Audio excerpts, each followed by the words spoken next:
Hello, everyone, and welcome back to another episode of the Clarity Conference. Woo! Let's go. Yes, sir. We're back, baby. And as you can see, if you're actually watching our VODs, we actually have a brand new setup and equipment to show you. Exactly. Fitch, our new microphones. Got a couple extra microphones, so hopefully that'll improve the overall quality of the podcast. Exactly. Now you can hear the genuine sexiness behind each of our voices. Exactly. Indeed. Better equipment, better setup, and hopefully better content from here on out, which hopefully you guys will be able to enjoy and give us feedback on in the comments below. But either way, guys, this will be actually one of a few episodes where we actually don't have a guest. It's just the three members of the Clarity Conference. But the OGs are back. The OGs are back. We're all back. It is. And we are ready to discuss Stoicism. Stoicism. Yeah. So yeah, today we're discussing. Wait, which one is it? Don't choke on your mama, boy. Stoicism or Stoicism? No, I'm kidding. So Stoicism is basically, but I guess by a paraphrase definition, you could say that it is coming to accept the inevitable reality of life, accepting the fact that one day we're not going to be here, and that because of that, instead of dwelling on that, we must live in the moment and enjoy our life as much as possible and live to our best potential, so that we don't die and think, with regrets and everything. Yeah, exactly. I also just like to quickly clarify that we do have prior knowledge. I don't know. I've read like Marcus. We'll talk about him later. I've read his journals. I initiated this topic. What But do you then want there about? you go, right? Initiate a topic. I've read Stoic books like before, even the podcast and everything. So we have a bit of prior knowledge. So just there's that. And Exactly. for basic terms, if you are a little bit confused, it's about the outlet you upon, not more so what happens to you, but what you subjectively think as an individual going through life. Yeah. And honestly, I think it's one of the better philosophies that I've come across in my research and time. That's fair to say. 100%. Yeah, that's Do fair. I think it is outright the best or perfect philosophy? Like all philosophies, I Like all guess. philosophy, Yeah, it's perception. It's an perspective, I ideal. guess. Exactly. It's a thought. Yeah. Thoughts can easily be changed, swayed, or just outright undeemable, just like instance. Yeah. Passing of time, knowledge, and such. But either way, Stoicism, I believe, is somewhat of the better. And we'll go into it further in the episode. Mainly by the four cardinal principles and that it follows by wisdom, temperance, Joe's help me out here. The other two. Justice, and courage. courage. Yeah. That's it. Yes. Each of these four principles or virtues that honestly make up the belief of Stoicism is what makes, or is what tend to make people who navigate complex situations and calculated manners. What are some other examples you reckon? So I guess one of them, just like from the virtues, justice, like treat others with fairness. We all know you will treat each other with fairness and kindness. It's just a better world, you know. It's 100%. better. So Yeah. one of them. Would that ever happen? Hell no. Yeah, no, exactly. There will always be a shadow. Wherever there's light, there's a shadow. I guess always. that's also due to the fact that not enough people practice philosophy and self-development in their active lifestyle. And I think it's, for me at least, it's become a very important part of my life. It's as one of the sort of main principles, there's a certain duty that we all have to contribute to society and to, I guess, create the best sort of society that we can. Yeah. It's not even the best, because Stoicism is the belief that the world is what it is. You can't change. It's a matter of how you change your outlook of society. and just accepting it. And the other two virtues also go well with this, such as temperance and courage. With temperance being like self-restraint and the usage of it, and courage is the ability to go forth with these challenges and defiance. Exactly. What was it? Clarity, conviction. Yeah. That's what it is. And like even courage. This is what I forgot who said it, if it was Seneca or whatever his name is, Epictetus or whatever, Enzo. or even Enzo. But he said, even Not Enzo, Zeno. Oh, Zeno. Cyprus. Even like a lot of people think courage as doing these big tasks that seem very difficult and scary, but he said even living your life is courage. So I think that's pretty interesting that they deem even little things like living your life, or I don't know, doing the dishes in our society, probably not the kids, but that is like courage. So that's just pretty interesting. So I guess like the question is like, what did they consider courageous back when they created this idea of Stoicism? Yeah, because for them to say that just living your life is courageous. Because you know, it's funny because back then obviously they were going through a lot of war and they were battling, and so what they think is courageous would obviously be different to what we think is courageous nowadays. Yeah. So equal rights. You would think that they would. Yeah. You would think that they would have thought back then that courageous acts would be, going out into battle with no fear, Yeah, or that's a good point. No fear of death. fighting for fighting for the country. But I think that also ties in with the main thing of Stoicism, in the fact that they have to accept death, because back then it was it was a lot more inevitable for people at a younger age to die, because they were involved in a lot of war. So that, in a sense, they had to come to terms with the fact that they could very well die, and they had a lot higher probability than we do. I mean, what is it? Life expectancy was like 30s top. Yeah, exactly. Yeah, Whereas yeah. here it's like 80 or whatever. Also, not just due to battle, but like sickness and a lot of other factors. Obviously with advancements in medicine and whatever. Germ theory. Yeah, exactly. Actually, when did germ theory? 18th. Oh, I'm not. I don't know. You're the historian, sure. man. Yes. You're the historian of the group. I am the historian of the. It's around about the 18th century time period that germ theory probably became prevalent. Yeah. Again, do your research, guys. But yeah, even still, just think about it, especially to think of philosophy from when it was original to what it is now. The philosophy would have had to adapt, evolve. And for all we know, the philosophy that we know, Stoicism, it is now, could be drastically different. Exactly. Just from different culture, different moralities, ethics that we have. Everything. Yeah. Yeah. Before then, back in the BC era and such, equality and discrimination was rampant and quite, popular. There were, the philosophers, I think, were quite different, as they were the minority of the people who believed that slaves should be treated with all the same laws and customs as everyone else. Yeah. The basic human rights. Basic human rights. Yeah, because there's a massive hierarchy back then. Like, if you were a peasant, you were like, walk across the street and you just spit on them. Whereas, Yeah, no.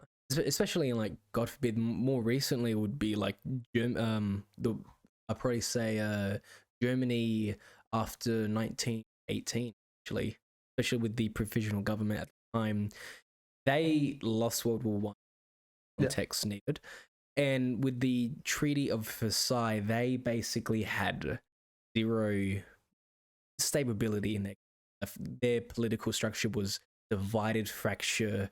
It would be almost impossible to try and continue that government without something happening majorly, like Adolf, various Watsies. Yeah. But for a German at the time, the Treaty of Versailles and how the world viewed them would have been as if a British person, a French person walked in the middle of like Berlin, picked out a random German, spanked them in front of everyone, and no one could do it. And because it was that humiliating for them. Yeah. Yep. And with that being, that comes to mind the more recent major, tragedy assessment period of time. It just really goes to show that philosophy can adapt, overcome, or even outright change just from culture, ethics, just overall time. Exactly. And I feel like it has to, because if you just, were to create it set in stone and never really adapted it, it wouldn't apply. Because as you just said, everything changes. So if you don't change the philosophy with the change occurring, there's no point of living the philosophy. It just wouldn't work. Yeah. I mean, what is it? There was like a law, not law, but more like a guideline in the Bible where you can marry again. I forgot the exact wording. Something. Is it one of the 10 Commandments? Or no, it's not one of the 10 Commandments, but it's like you shall not take a second wife. Oh, so yeah. And I remember I saw a comedian once explain them. Like, yeah, that makes.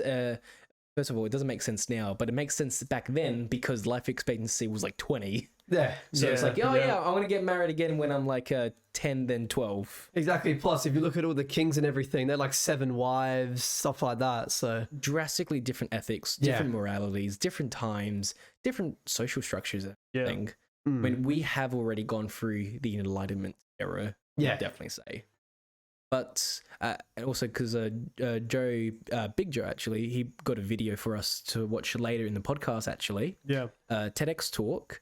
We'll be watching that in a sec. That goes further in developing and explaining what Stoicism is, the various virtues, who invented it, and how it became popularized. So we'll be watching that as we break down, pausing the video here and there.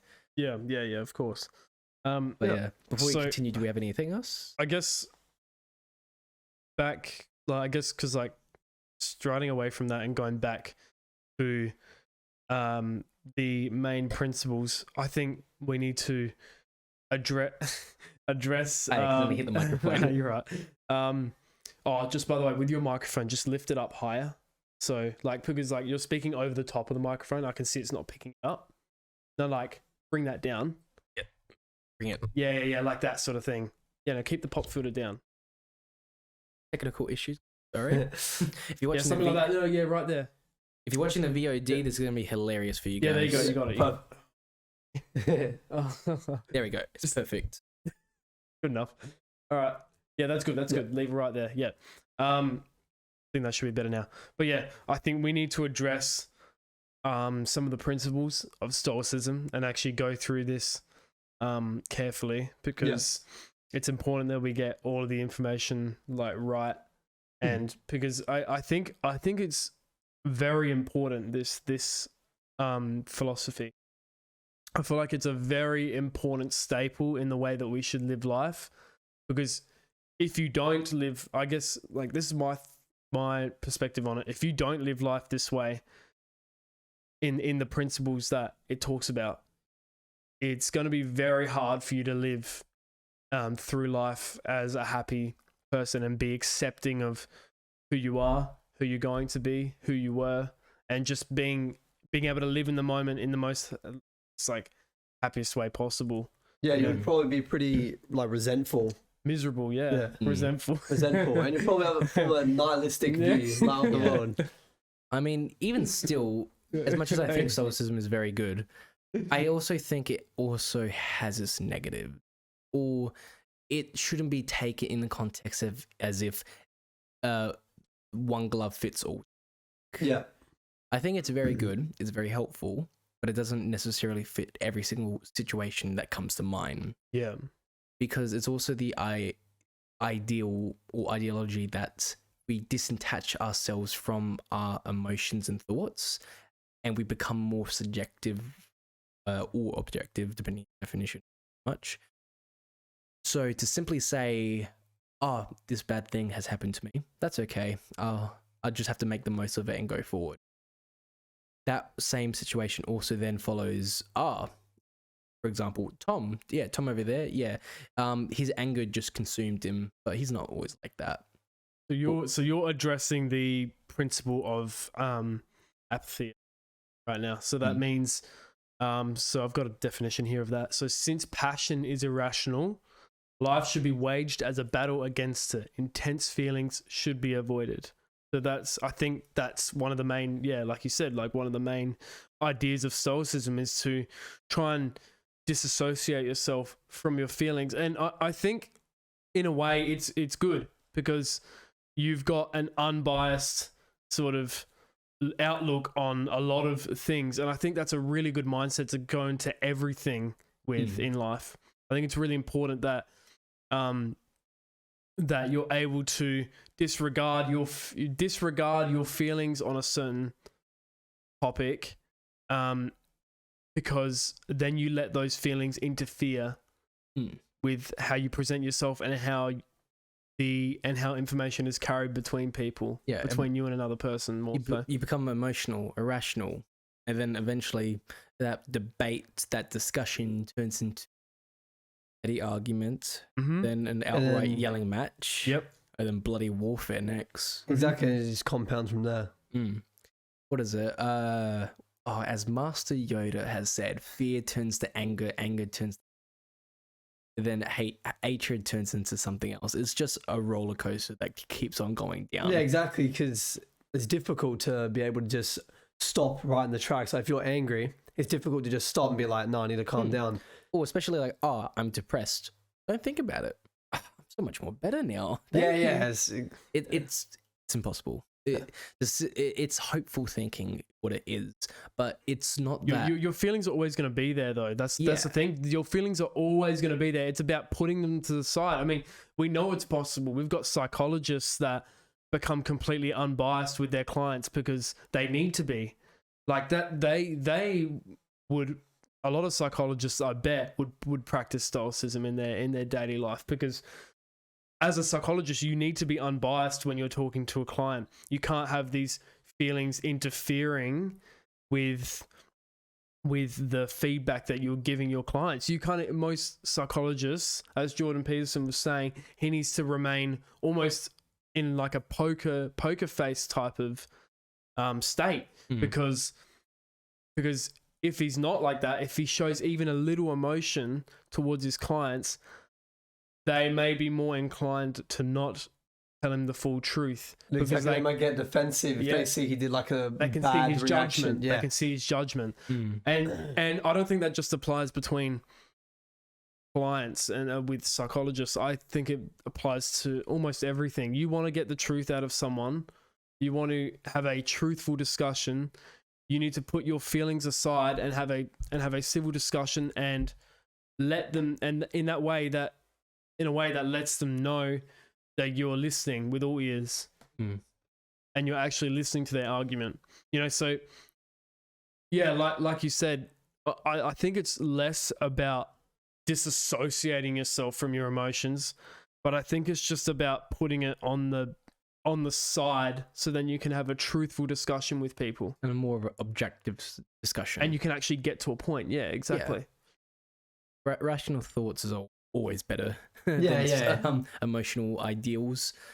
Rational thoughts get influenced by feelings. So which then pretty much makes them irrational. So like that's why it comes into Stoicism. You got to keep it aside. Exactly. And I think we might even Seneca? No, cynicism. I think that type of philosophy also I pass byly translate well with this type of philosophy, which I think we'll also be talking about probably in the next couple episodes. But yeah, I believe the best way to properly explain it, especially for any viewers who are probably still confused by this, is that we actually have a video about Stoicism, breaking down what it is, the 4 main values, and how these 4 main values are broken down into others and such. And just frankly, how it was popularized, how it became what it is, and how it evolved.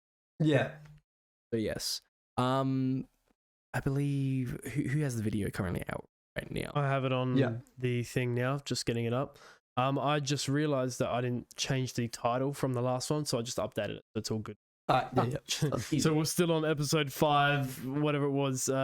Philosophy of music, So we moved on. We're on Stoicism now. I was just sweating for a minute. I was like, shit. Okay. Alicia, there we go. Alicia, you don't get 2 special episodes. That's enough for you. Come back for season 2. All right, so we're gonna have a look at this video now. So, we'll probably be pausing it as we discuss it. So this is just a TEDx talk. I think. Did you explain it before? Yeah, TEDx talks. Oh, look at that! All rights I can't see who did that. God damn it! Where are we here? I'll check that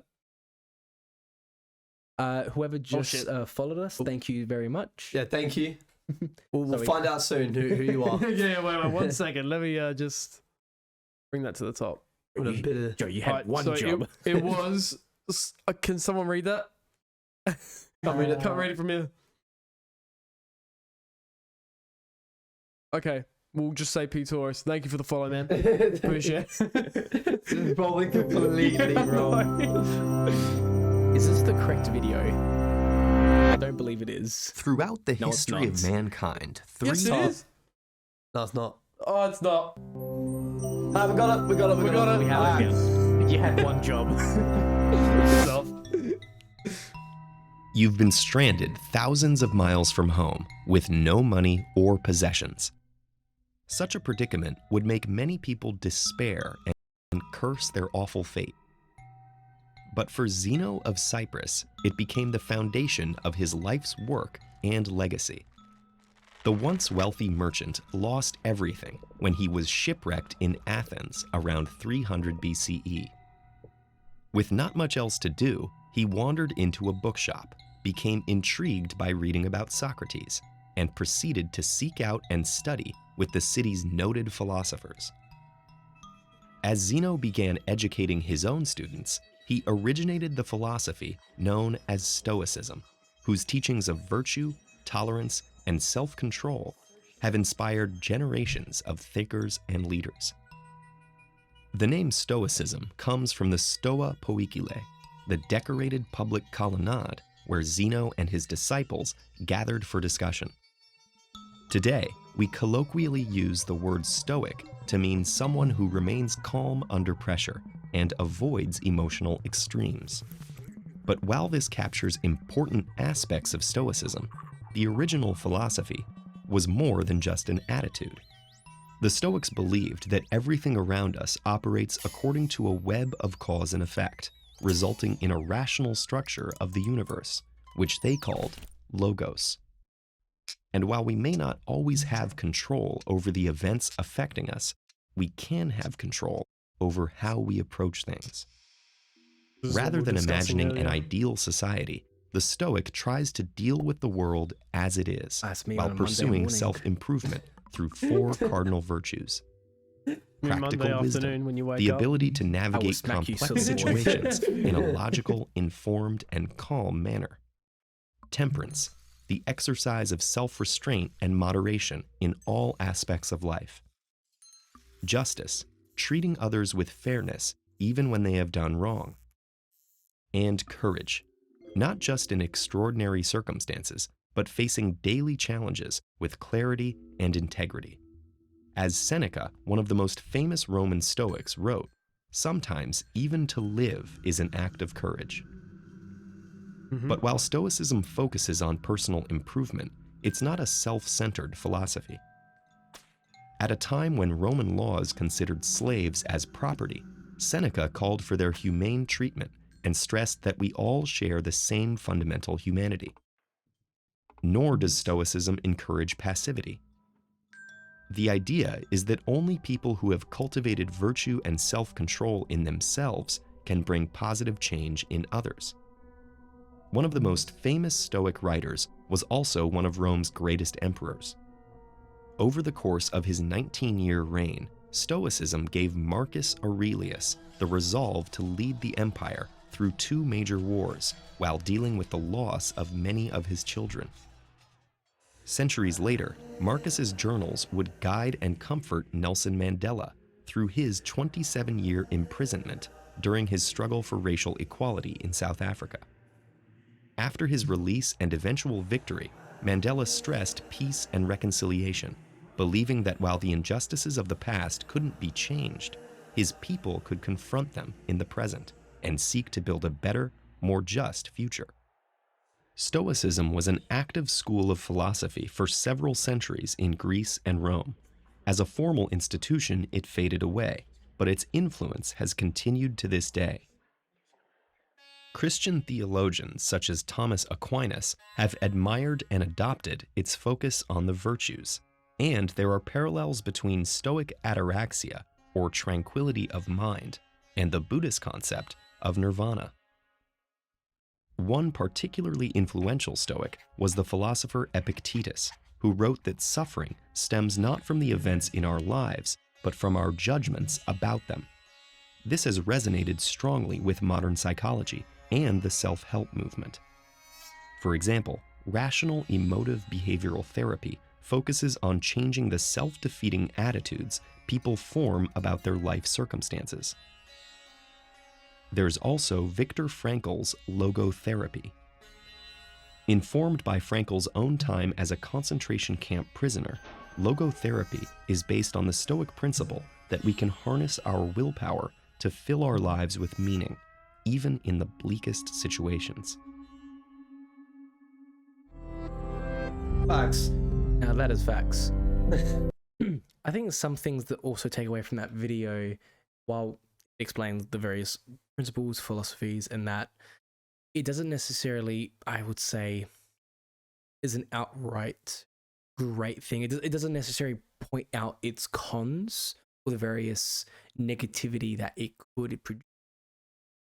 Because to separate your, or disattach is a better word, your emotions, your ideals, for more of an objective outlook of viewing from an outside perspective, it can just seem as if, what is it, sociopath, psychopathic? Yeah. Someone who is just almost outright disattached with emotion and just doesn't seem human. And I know that some people get very much quick to rage when someone that they care about or friends with them be like, oh, why the hell do you not care?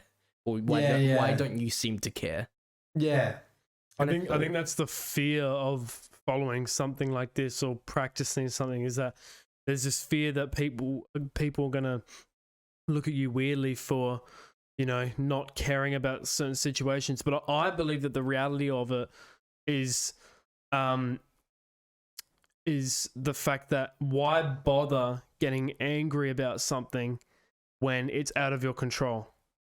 You know what I mean? It's like, okay, taking the extreme example of Marcus Aurelius's son that died, right?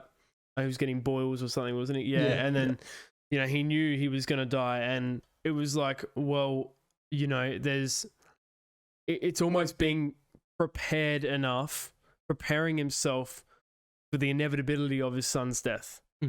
And so I think a lot of people can be driven into depression and other mental illnesses if they don't look at things in this certain way, because if they don't, then they get really sad about things, and they, you know, and it's not healthy for you.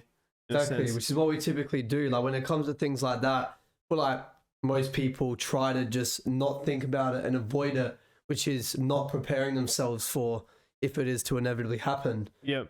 And that's, like you said, that is what causes all those emotions and everything. But if you're able to prepare yourself, as sad as it is, if you're able to prepare yourself, you know, it'll benefit you much greater. And I just think, like, there's, you know, it's, see, I'm trying to think of a way to put this in a way that's doesn't sound insensitive, but this is the reality of it, right? You can't change what is inevitably if you can't change what is going to happen, then why get really upset about it? And why beat yourself up about it when you know you can't change it? There's no point in trying to fight it. The best thing that you can do for yourself is prepare yourself for the moment in which you have that loss or that tragedy or that shitty event that's going to happen in your life.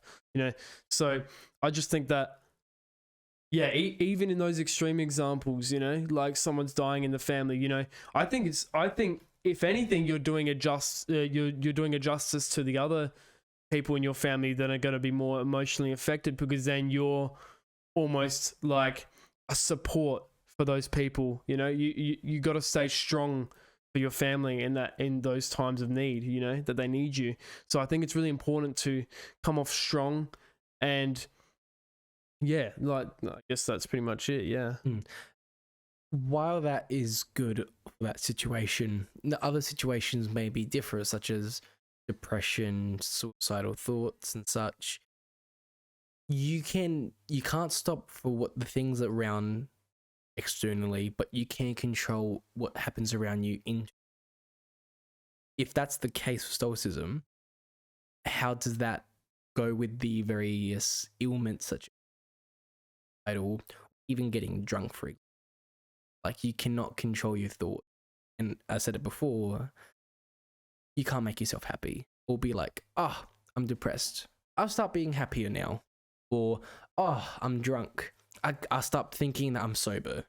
See, that's also, I feel like, because it was written back in those days, they wouldn't really have like diagnosed things such as depression. So I feel like that's also, that comes into play in regards to that, because if someone was sad, they literally would try to do what you would say. Like, if they, let's say someone had depression, obviously it wouldn't really be diagnosed, but they would have it internally. They'd just be like, just be happy. And then the person would be like, okay.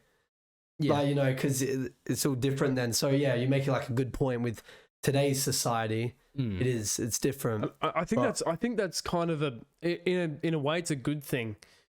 Because what's a good thing? Well, the fact that, let me try and put this in a certain way. Your grandma died. Be happy.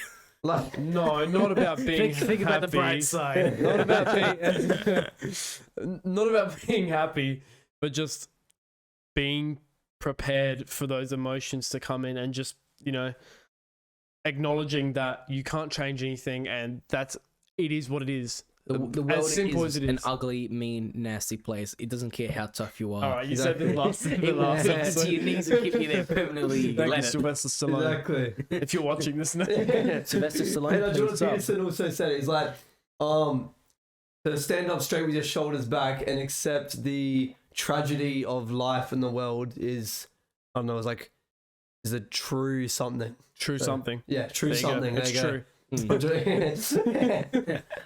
I have no idea who Jordan Peterson is. I've seen Yes, you do. I've seen a few of his videos. I know he's just like University of Sure. Microphone picks the whispering. I think if you go really close. And that's cute. But anyway, Wait, what were you saying? Sorry. Yeah, what were you saying? No, I think I've lost it now. No, you would say it's good that. I think that is the best thing that you can do for someone is. Oh yeah. I think. look on the bright side. Yeah, you were even telling me this the other day. It's like you can fake having confidence until you're confident. That's just confidence. It works with every emotion though. You Yeah. can.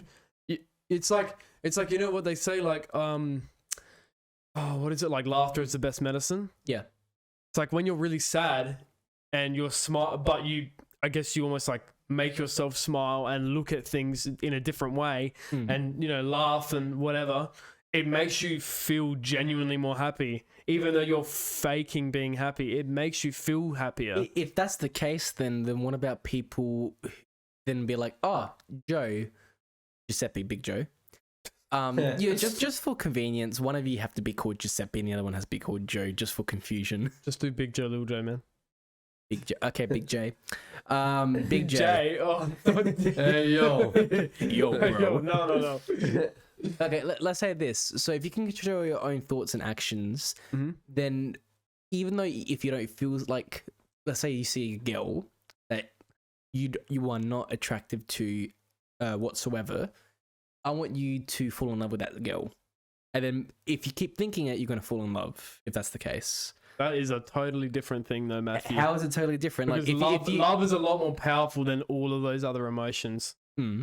Okay, but how? And it's a lot It's an more emotion. harder to develop. It's an emotion, though. It is an emotion. Just as thoughts you can control, just like but it's Stoicism. not. But it's not like that, because love, like I said, love is a lot more powerful than those other emotions too. You can't. It's almost like you can't imitate. You can't fake love someone, because it's a lot more powerful. You can bullshit being happy to someone, so like being happy. Yeah, but you can also so easily. You can't. It's very hard to bullshit. You can easily bullshit being genuine in love. I don't know. Yes, you can. I think that's. People do it, and they have second wives and second families and all that. Yeah, but I think it's unsustainable.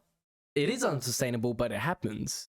To simply say that, like, oh, if you think of it, then it will happen. If you change your outlook, to simply say that to every single situation in every single context, it's not doable. because that's a philosophy from an age that still roughly fits the area. The best way I can say that what Stoicism is for a philosophy is that it fits the mold, but it's too small, so there's like some wiggle room. Wiggle room.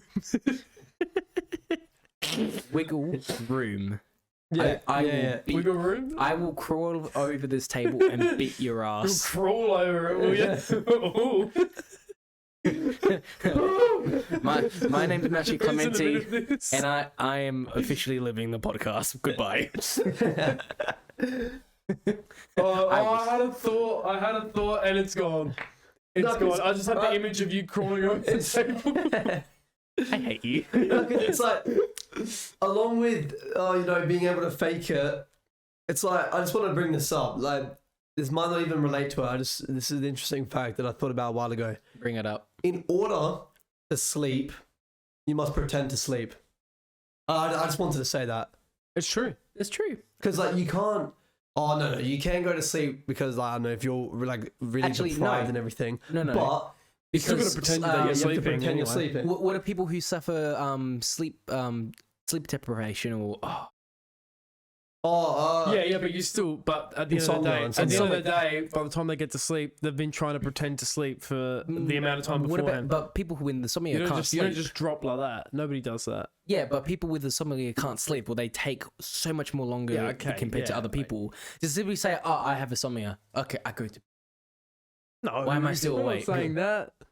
We're not saying that. It's just. It's the Anyway, various this outlook. is a different. This is like off the topic completely, but It's still somewhat relevant. What are you on about? sorta.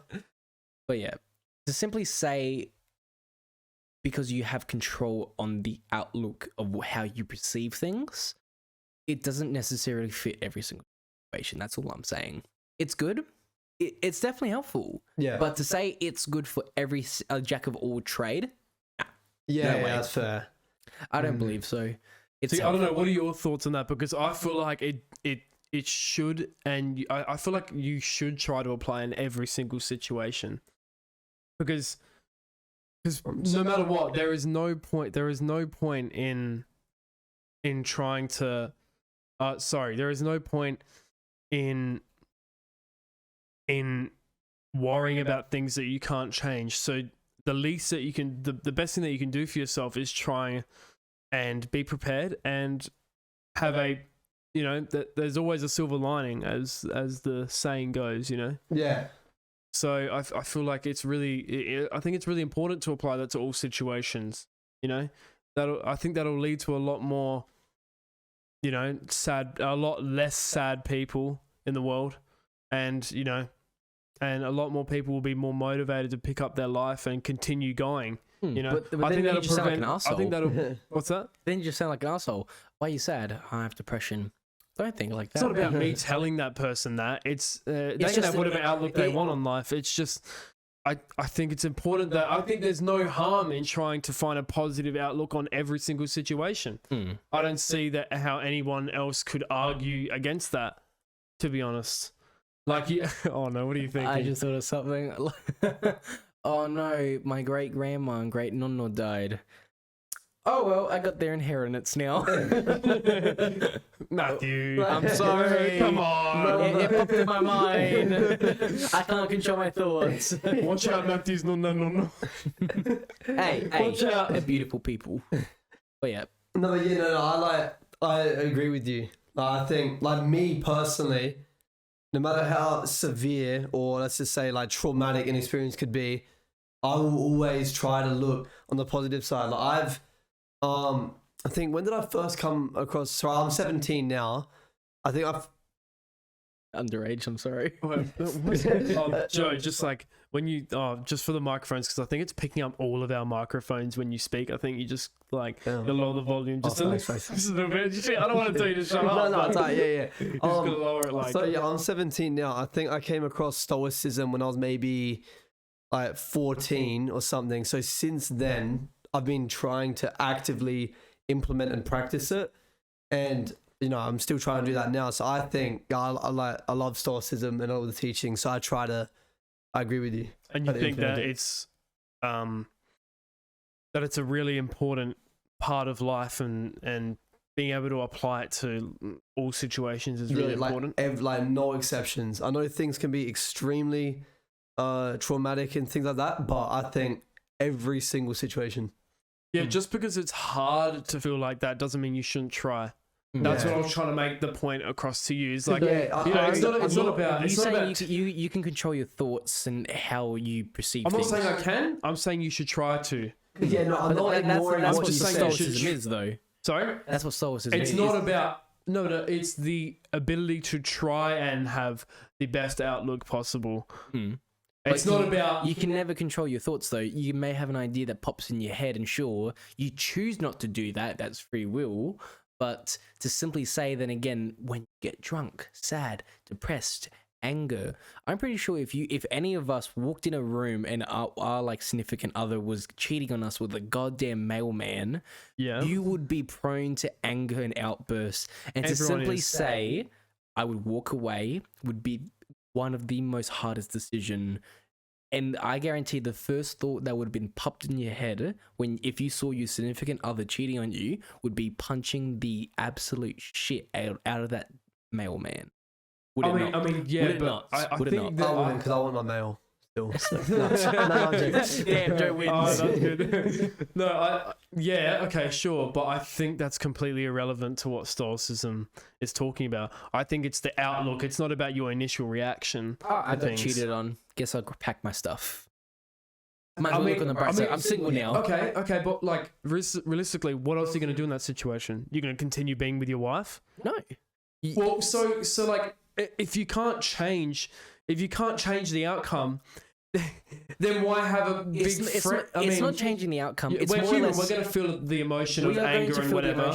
But it's about looking for that positive outlook. It's like, okay, clearly she was not in love with me enough to stay with just me. So this is that's an example of positive outlook. It's like, I'm clearly with the wrong person. Yeah. I think it's clearly time to move on and find a person that will actually love me for who I am and not go sleep with other people. Yeah. So I think that is the positive that's an example of a really good positive outlook that you can have. That's also good and dandy. But I think also Stoicism is very much bordering the line between disattaching yourself from emotion and bottling your emotion. That's the thing. Because it can easily cross the line between I separate it to I bottle it. And to eventually, especially if they do the philosophy a little bit wrong or they do it slightly differently than what it is, all those years, all those incidents, events of you bottling, disattaching yourself from emotion, you are just going to become a shell of a person that you may not even recognize. Well, God forbid, if another bad major event happens and that bottle of yours has a crack, or if it's filled to the brim, it's going to pop. And that's not healthy. So, addressing that, right, I think my point was that it's not about bottling up your emotions. We're all human. I'm not saying bottling. I'm not saying Stoicism is bottling. I'm saying it's very much along the line. Sure, it's a silver thread that you can easily cross. Sure. So I think it's not about like putting your emotions away and whatever. We're human. We're going to have those emotions. We're going to have those initial reactions, and you're not even going to be able to have a thought process in some events that occur in your life.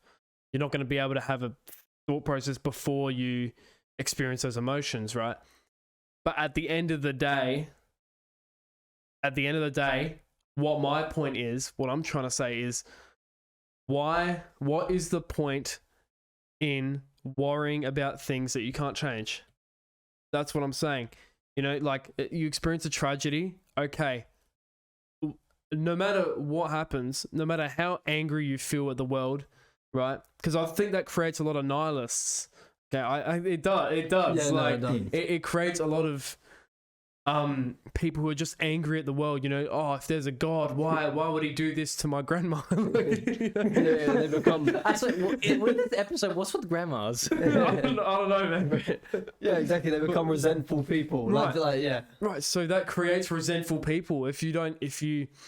How can I put it? If you worry about every single bad thing that's going to happen in your life and you don't have a positive outlook on the bad things or the bad things, that because that is based on perception, subjective. Yeah. right, of things, then you're going to become a very resentful person, and it's harder to live life like that. I think it's about acceptance and realizing that bad things do happen, and that's life. Life is suffering. So, deal with it, move on. That's it. While that is nice, Dan, not every single person, I think, has the temperance of self-control. They don't, and that's the issue. Yeah, and that's why I think they should learn and like practice Stoicism. That's Because why I agree yeah. with you. Yeah, not everyone. Not everyone. Well, actually, Yeah, definitely exactly, a lot of yeah. people. If you walk in like the middle of the most like criminal infested area with a briefcase full of cash, you're asking to get mugged. Yeah. And to simply try and say everyone is good, everyone is going to show self-restraint, everyone's going to show courage, a sense of wisdom, justice, is just a fool's errand or false hope that it is never going to occur. You can have a tight-knit community, and that may be good for a short time. But to have such a large-scale government country, that would be near impossible to achieve. But we're not assuming that people have self-control already.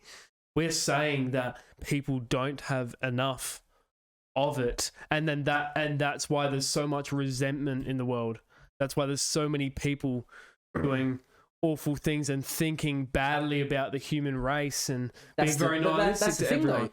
But that's why we're we're trying to spread suffering. Well, that's why I think it's really important that we spread the idea of Stoicism in hopes that it will be shared amongst people, and that people realize that Stoicism is really important, and that life is what it is. But now thinking about it, Stoicism is pretty much the polar opposite of nihilism. Yeah, because Define nihilism for the I'll get viewers. I'll get a right, proper. yeah. Actually, hold on. Yeah. Let me try and get it up. Because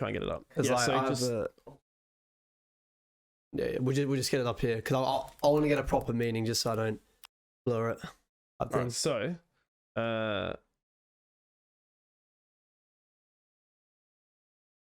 you get it up too. All right, so it is, by definition, the rejection of all religious and moral principles in the belief that life is meaningless. Actually, hold on, here's a better one. This is also a definition though. The belief that nothing in the world has a real existence or meaning.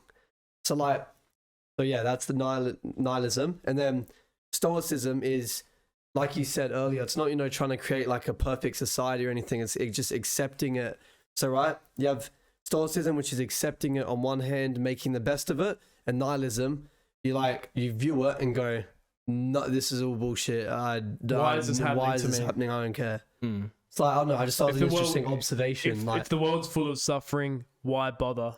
Yeah. That is nihilism. It's like hating everything else because of your own perception of events. That they could even be, nihilistic people are very, what's the word? Is it pessimistic? Yeah, pessimistic. Pessimistic people.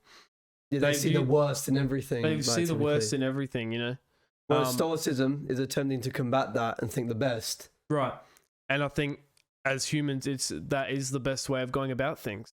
Being able to accept things as what they are instead of looking at things and saying, oh, why are they like this? Oh, and then going ahead and hating everything in your life because of that. Yeah. So I don't know, do we provide a good example, a good definition of nihilism? I would say so, yeah. You sort of understand. No, I understand it already. I'm just saying for the viewers and people who are listening. Yeah. Who may not right. understand. Okay. Yeah. Sure. Yep. While Stoicism, I think, is a good philosophy, I think what the world needs, probably wants, is balance. It needs a factor of good. It needs a factor of understanding. As well, the world also needs a factor of ruthlessness and just rage. That's true. I agree with it. Because to Chaos and say, order. because to Chaos and say, order.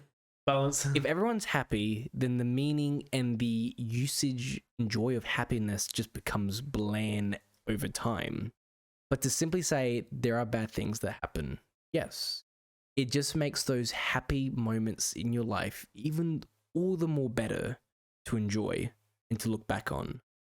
If everything's perfect, then everything becomes boring. And then once it becomes boring, people are going to try new ideas, new methods, and be like, what's this? What's that? And the people who enjoy the boring are going to be like, hey, what are they doing? And it starts a new cycle of chaos, responsibility. And then we get back to right where square one again. But either way, I believe what the world needs, as I stated before, is a balance. It needs a sense of nihilism and it needs a sense of stoicism. You can look upon the world and say, I hate this. Why is it like this? You can look upon the world and be like, this is bullshit. You can get angry and then you reflect upon your decision, your action, perspectives, and be like, you know, maybe things can get better. Yeah. But then even sometimes people can be like, I wish I can go back in time and change what I did, change what I said, done things differently. It is what it is. Okay? And you can't stop it. That's destiny. That's fate. That's the future. That's the present, past, put together in the package that we call society, aka the world, aka the universe. You can have your beliefs, your religion, your traditions, your philosophy, your morals, your ethics. But at the end of the day, what happens to you happens to everyone else along the world. And to simply say that you hate the world could be selfish, it could be indulgent. Or to even look upon it and say things can get better. People can call you selfish for saying or thinking that way, or they can think of you as selfless. It's all a matter of perspective, of philosophy, because that's what we hear. That's what we actually do on this table. We discuss and we add clarity. That was the whole point of that conversation. That was the whole point of the conversation, to just get to the name drop. You know, because it's exactly. It's all about perspective, as Kendrick said. Right, on his new album that he released, his first album in 5 years, he said, "As I get older, I realize life is all about perspective." And then the song is called "The Heart Part 5," and he raps from the perspective of 5 different people, each with their own views. So yeah, it's just, I don't know, that just plays into the fact that it's all perspective. I think before we go on our quick little 10-minute break, I feel like we should just quickly run through the principles again. The main four. Well, there's not just those, but there's these there's the other principles as well, the ones that branch off of that. So we've got nature. Nature is rational. Law of reason. The universe is governed by the law of reason. Virtue. A life led according to rational nature is virtuous. Mm-hmm. Wisdom, the root of virtue. From it springs the cardinal virtues: insight, bravery, self-control, and justice. Apatheia, which is one we were talking about earlier. Since passion is irrational, life should be waged as a battle against it. Intense feelings should be avoided. Pleasure is neither good or bad. It is only acceptable if it doesn't interfere with the quest for virtue. Evil, the poverty, illness, and death are not evil. Like those sort of things. That's an example there of having a different outlook than most would have, you know, a better outlook, I guess, on those sort of things. And duty, the virtue should be sought not for the sake of pleasure, but for duty. We can choose to do or not to do our job, our duty, right, as humans, right? The role of us as humans intrinsically is to contribute to the continuation of our society, right? Through hard work and consideration of the greater good in everything that we do. I think, and so I think that's the main point of Stoicism as well, I think we all have a responsibility to work for the greater good for our race, pretty much, or for the human race. Yeah. I think that's really important. And that's why spreading the message of Stoicism should be a very high priority in society. Mm. I think. Yeah, exactly. Yeah. No, I agree. I mean, even if people don't agree with this, one thing I think everyone can agree is that whether it be illness, It's time for our break. No.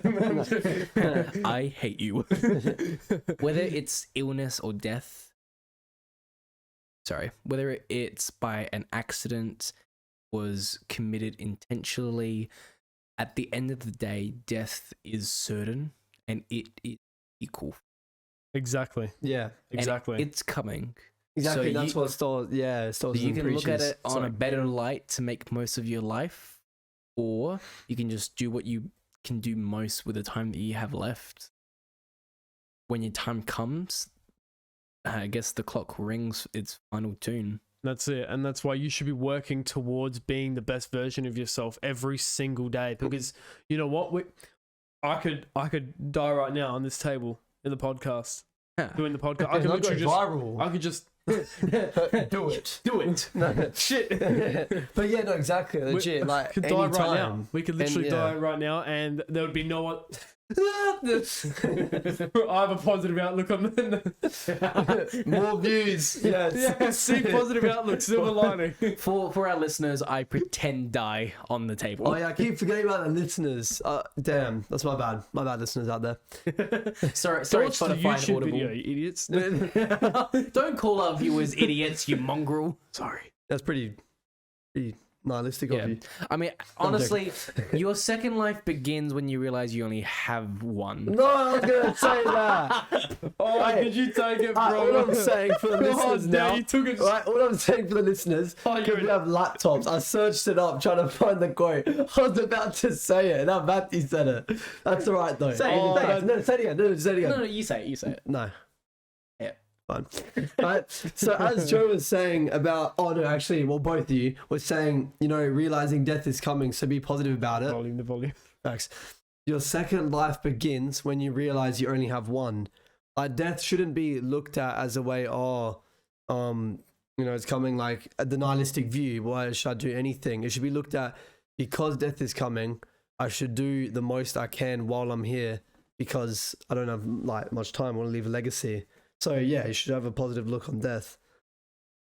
Very Yeah, true. yeah. And with that, I think we should have our 10-minute break, break. our 10-minute break. I'm hungry. Thanks for joining, PT. Appreciate you coming to have a look. But yeah. Alright. Come back in 10 minutes and we'll continue the discussion. Oh, and also Tarun, I forgot to mention you, Love you, Tarun. Always here on every single Mr. Professor. Mr. Professor. Oh yeah, it's Aiden. Thank you, Oh, Aiden. Thank you, Aiden. Easy. Main. We'll be back in 10 minutes, so stay tuned and thank you for watching so far, guys. Yeah, we'll be back. We'll be back, Aiden. All right, just everyone got to mute their mics now. Easy. Bye. We're back. We Yes, are ma'am. back. So, Energized had raisin toast. What was Yeah. it? Raisin bread toast with butter and raspberry jam. yeah, it was very good. Delicious. Yeah, sorry for the Beautiful. extra 10-minute wait. For our listeners, though, on Spotify and Audible, you don't have to wait those 10 minutes, for it will simply just be cut out and edited. So maybe there are benefits. We were There hating on are the listeners benefits before. There to might be being benefits. a listener on Maybe. Spotify and Audible, so check it out. Just a that'd be reminder, fun. everyone, just keep the volume to a Oh yeah, facts. I keep screaming. conversation level, guys. So can I scream in lowercase? Yeah. Yeah, actually, that was perfect. that worked was out all nice. Thank you. I'll howl in lowercase. Oh. Oh. Awooga. Sorry. I would fist bump. Actually, no, come here. Yeah. Fist bump. Come on, brotherhood moment. Oh, jeez. I got you. No. All right. Alright, to kick us off, we just decided, we thought, we have like a few questions that we believe we should all ask each other and discuss. So I'll kick us off with, we've kind of answered this a bit, but I'll just ask it and get a definitive answer. Is Stoicism important? Yes. Who wants to go first? I would say no. It is not important because you can live your life Sorry, perfectly fine. I will stab you. Shit, man. That's very nihilistic of you. Damn straight it is, son. But is what were we talking about?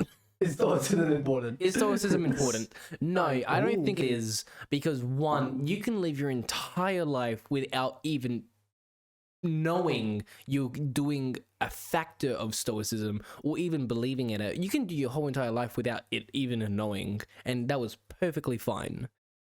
So do I think it's important? No. Do I think it's helpful? Yes. That's a good point, yes. Oh, so yeah, Joe. No, Joe, Okay. Joe. No, that's what I'm saying. I was introducing you. Joe introducing Joe. Joe. Spider-Man meme. Yeah. No, go on. Yeah, no, so actually you did bring up a good point, although I'm still personally going to say I believe it's important. Yeah, I think you should actively and consciously try to be aware of these Stoic virtues and try to implement them into your life. So Yes. And And I believe the exact same thing. Just because people live their life in a way that isn't of a Stoic nature, I think that it's really important for people to be educated. I guess, now I'm not trying to argue, Matthew, I'm not trying to argue. I'm just stating a point here. So just because life is the way it is, your point is saying that we shouldn't try to improve it or educate people to improve their own lives. Like, for example, say we were a society full of uneducated people. So, okay, just because they didn't know that education was a thing, does that mean that we shouldn't educate them? True. That is true. But, again, being educated on a philosophical matter is more irrelevant compared to learning the basic necessity of life, math, science, English, or any major language that you happen to be learning in a country. For example, if you're French, then you'd be taking French courses, for example. But do I think it's important? No. Do I think it's helpful? Yes. Do I feel like it can improve your quality of life? Yes, depending the person. So, because it could improve the quality of life, it has to have some level of importance, don't you think? It doesn't even have to have a level of importance if it can improve quality of life. Eating an apple a day can improve your quality of life, but it's not important. So this begs the question: what do you believe is the most important thing for you? What do you value the most for you? Most people would say being happy and having a good life, right? Most people would say that. See, that's the thing with us humans and even democracy on some level. What we want and what we need change daily. We can say, I want a laptop. I want this TV. And once you get it, you can be like, it's not as good as I want it. I want this. I want that. You get it, you play with it for a bit, and you move on and you want something. So to say what is important to me changes daily, weekly, monthly, or even yearly. Everything to me is important somewhat. And to say one outright thing is more important than the other would be just favoritism. But more importantly, it just wouldn't be true. Because there are a lot of things I find important. Friends, family, personal life, success in jobs, living a goddamn good life, and making sure I go out in a fucking blaze of glory. Facts. But I think that, you have to be able to prioritize things, though, of course, because in order to get anything done in your life, you need to have a hierarchy of values. was that a Jordan Peterson quote? No, Never, I thought of that never. myself. That was quite fishy of you, But I'm not gonna it's lie. true, though. If you want to get anything done productively and effectively, you need to have a hierarchy of values, and you need to be able to prioritize certain things. This was the last thing. Did you read it? I read it. Yeah. I'm not going to say that, but I think it's important, to value certain things over others. Otherwise, you're not able to juggle all these things. You got to decide what task is more has more priority than the other, and what will achieve a more important outcome for yourself than perhaps a less important task. So, I think it's, I don't know, I think and what you were saying about how, like, your interests obviously change, and your outlook on everything changes over time. Of course it does. But intrinsically, you're living a quality life is probably the most important thing to all humans. I think that's a common thought process for everyone. I think having the best life for yourself and for the people that you love around you is the most important thing. And I think we all have a responsibility for ourselves and for the people around us to try and encourage that. See, I wouldn't say prioritizing for me. I would say more management. I fit in what's important to me by, I would say, scheduling what's important. If I do important business 1, then I do important business 3, then 4, then 5. It's not that I'm prioritizing, just managing it. So how do you decide which one you do first? Whatever's more convenient, I guess. Yep. Okay. And what constitutes that convenience? Time management, personal laziness. Yep. Okay. Sure. I mean, I reckon, because my ideals and objectives of what I find important are more subjective. It's not an objective to achieve. It's more of personal feelings and relationships that I have. So you're saying that that's how you prioritize certain things over others? No, that's just what I find important. I wouldn't say prioritize it. Okay, sure. Would you say that, okay, let me give you examples. So, let me try and think. So you have your grandmother. So The theme of grandmothers in this so episode. I won't say it because that's not great to talk about. Gilfs. Yeah, we're okay, talking we'll say about that. gilfs. No, okay, we'll say your grandmother's birthday. Let's say uncle. And Let's just say uncle to spice it uncle. Okay, uncle's birthday, right? And then you got some mutual friend's birthday. How do you decide which one is more important if you don't value anything above the other? I try to do both. If not, whoever I received invitation first, then. So okay, all right. So I mean, it depends what you value more, whether you value your friendships or the family more, I guess. Well, if you invite me to a birthday a day before, then it's obviously I'm like, I can't come to a party that you just invited me to. Yeah. I'm saying, like, excluding all of that, like all the external factors, exclude them, right? We're saying same time, same invitation, same time, everything. How do you decide which one to go to? Not based on any other external factors. Which one do you decide? I think we all point to our own morals and values, and so we've got a list of our top values, right? Mm-hmm. You value one thing over the other. You value, say, friends and family, family over friends, and then over schoolwork, and then over this and that. So I think, of course, you're going to value your family more important. You're going to think that your family is a lot more important than, say, your university studies.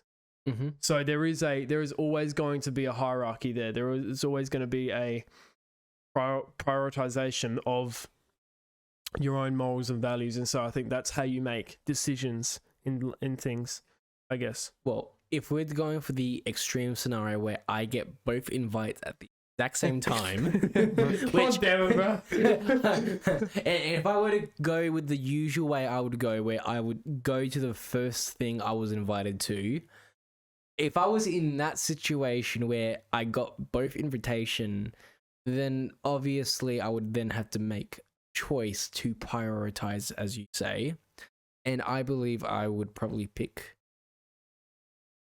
family. But For what reason? because family. I'm Vin Diesel. I pick You are. family. You are. You are. Like I was saying, prioritizing in family over friends. in such a most extreme, unlikely event to occur. Yes. Okay. Let's but say a funeral. What about a funeral? 2 funerals in one day. Then No, you no, a funeral or your mate's party. Then you go to a funeral. Well, yeah, but that means that you're considering that to be more important than your friend's party. It's not that it's important. It's just that unlike a party happens every goddamn so other it's not weekend. as important. Okay, sure. You got me there. But still, when are you gonna die twice? No. It's not about the specific situation. It's just like a point. But yeah, I mean, like I'm saying, God damn it, I got you, didn't I? No, it's not. It's not an attack. I'm just trying to make the point that Wait, everyone. You were attacking me? No, I said it's not an attack. It's not an attack. I thought you loved me. No, I was just trying to make the point that no matter what, everyone prioritizes things to make decisions. Mm-hmm. So I think that you need to prioritize things to make decisions for anything, pretty much. Imagine I just be a cunt. Nah, I just got my friend's birthday, skip the funeral. Well, then you've made another decision to prioritize your friend's birthday over the funeral. So Yeah. It's I go to whatever invitation got me first. Yeah, that's no, that is fair. What? Wait a minute. Wait a minute. You'd go to your friend's party over the funeral if you got the invitation to the party first. I mean, if I had a choice between one of the Joes dying and the other's Joe's birthday, Oh yeah, I would hope you go to the birthday. yeah, Yeah, no offense, it's whoever one but of it's you pretty dies. valid actually. That's a good point. That's fair. Yeah, That's a fair point. because I'll be crying like a goddamn baby. All right, this Damn. leads into the next question: That made me sad. is Matthew. how can it affect your relationships with other people? How can Stoicism affect Affect, yeah. relationships with other people? Well, let's go to you actually, Joe, Okay. because we had a good conversation for about 5 minutes there. So Yeah. we took up the stage. all right, go on, Joe. I feel like it can greatly affect your relationships with other people because based on the way you interact with others comes down to, I guess, what you value and your outlook on life. Like, I don't know, if you have a fairly, say, nihilistic view of life, your relationships with other people can be, very like nihilistic. You don't really care about them as much. You don't engage in conversations with them or like go out with them and stuff like that. But if you see positivity in everything, I guess that would kind of try and facilitate you going out, like positivity. You only have one life and stuff like that. It would kind of facilitate that. And I also feel like you would just be much happier around them if you try to have that stoic mindset. And yeah, I don't know if I kind of argued my point that well, but yeah. I think. Yeah. Even no, if you didn't argue, you made a point. Okay, cool. You're cool. welcome, son. Yeah. I would like to say that having a stoic outlook on life compared to a nihilistic outlook on life, it would affect the relationships with people to an extensive level, I believe. Obviously, as Joe was saying, if you have a nihilistic look on everything, you're not going to care for your loved ones as much because it's like, we're all going to die anyway. Like, what's the point in caring? But then the stoic view is, we have such little time together. We need to spend this time caring for each other and caring for the people around us, so that we can cherish these moments, And so, yeah, I mean, like I said before, it goes back to the main principle of Stoicism. Yeah, So- no, you articulated my point much better. Yeah, that's what I was saying. Yeah. Yeah. So, I agree. Yeah. So, Matthew, do you believe that it will affect your relationships with other people by having a stoic view on life? I would say yes. Not for the reasons you guys argued. No, I take that back. Oh. Ooh. I would say yes, it does affect your relationships, friendships, or however you want to say it. Do I believe it contributes heavily? No. You can have friendships, relationships, everything fine without having a stoic outlook or perspective with life. As like I said before, in regions of the world that never even heard of the philosophy of Stoicism, they've managed to have friendship relationships without it just fine. Can it also improve it? Yes. And I think that's where my stance is on that question. Yeah. So if you have a Stoic view, so I think the question's asking, if you had a Stoic view, if you had a more Stoic view, would it influence the way that you interact with your people that you have relationships with? How it would influence me? How it would influence the connection between you and another person that you're in a relationship? Me as an individual, no. Friendship. I don't think it would affect my friendships that much. Because I'm just that much going person Sure. when I just meet people. Do you So it have wouldn't do be you much have of a a Stoic, difference. do you have a Stoic view like currently? I wouldn't say stoic. I would say I just don't care. Damn, Nihilistic. nihilism. Yeah. What? I don't care what other people think of me. I think it's mainly just the way I just experience life and how I was raised. I do not care what people think of me. That's I do not. Stoicism. That's in a sense that's kind of Stoicism, because you're accepting the fact that it doesn't matter what other people think of you. Sure. I just don't care. They can think about all they want. I'm never going to see them again. And if I do see them again, they can have their thoughts, their gossip, their little bickering, banter, whatever they want. That's an excellent way to look at W life. Matthew. Yeah. That's the best way you can look at life. Common W Matthew. At the end of common the W. day, okay, sticks and stones may break my bones, but I keep moving. That's what it is, okay? I've gone made me through... cry, man. altered the quote. I've already gone through enough hardships of my personal life where I just had people walk over me, and then it clicked for me one day. Where it's like, why do I care so much? And then it was a very simple answer. It took some time, took some practice. I just don't care anymore. I mean, that's why when you go in public, I do shit that just embarrass you too, and I'm just there smiling and laughing and everything. Because you learned that it doesn't matter. Oh, who was that? I don't know, and I don't know why it didn't come up on A the few top. seconds ago. Who was it? What did it say? I can't see. It's too far. Matthew, get up and have a look. Gosh, damn it. Investigate. It says right here. Who is it? Oh, no, Lou Divine Faye. Hello, and thank you for following the Clarity Conference Twitch channel. Thank you so much. But yeah, I frankly do not care. And it's something that took me a lot of time to practice to get to it. I still think I can do better. But I just do what I want and I don't care what people think of me. Okay.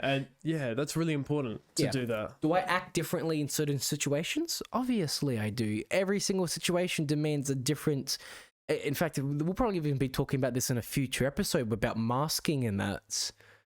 But a little sneak peek. Sneak peek for future episode. Wink, wink, nod, nod. The three masks of yourself. The mask you show yourself towards your friends and family, the face that you show towards the world, and the face that you show towards yourself when no one's around. 3 different masks of how you behave and how you act.